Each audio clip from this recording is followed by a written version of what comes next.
mauvaise nouvelle pour Frieren, la seconde saison du live action One Piece se dévoile. On va faire le tour des actualités des derniers jours concernant les animes et les mangas. Commençons avec Netflix qui nous a partagé un nouveau visuel pour la seconde saison de One Piece. Pour rappel, elle est prévue pour 2026. Tant qu'on parle de One Piece, Glenn a annoncé que la série allait rejoindre le catalogue de Ono aux côtés de Bleach, Sakamoto Days, Ruri Dragon et Shujinix. Pour ceux qui ne connaîtraient pas, Ono c'est une application qui permet de lire des mangas et des webtoons sur mobile et PC avec un système un peu similaire entre celui de Webtoon et Picoma, à savoir des chapitres qui sont disponibles gratuitement après un petit délai et d'autres qui sont sous un paywall que vous pouvez acheter via une monnaie au sein de l'application. Avec un catalogue sympathique, on y retrouve entre autres Solo Leveling ainsi que sa suite Ragnarok, l'attaque des titans ou encore Fairy Tail. Pour en venir à l'arrivée de Glénat sur la plateforme, ça ne sort pas nulle part puisque Media Participation qui possède Ono a annoncé cette semaine d'avoir vendu un tiers de ses parts à l'éditeur. Ajoutons aussi que si Ono continue d'agrandir son catalogue avec des mangas, les prochains éditeurs à la rejoindre seront sans doute Kana et Vega qui tous deux appartiennent au groupe Media Participation. Mais on en reparlera dans de prochaines vidéos.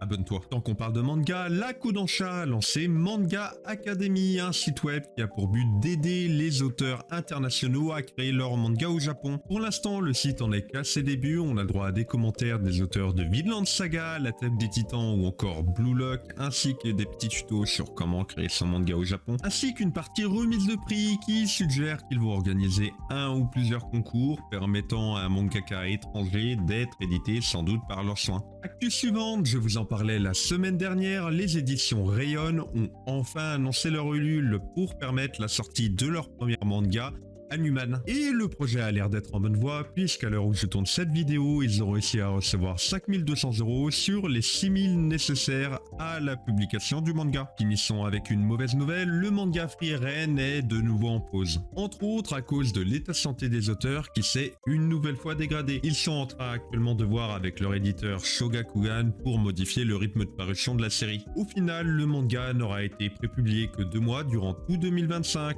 et je vous rassure, ça n'affecte pas la production de l'anime qui débutera bel et bien sa diffusion en janvier. Abonne-toi pour plus d'actu.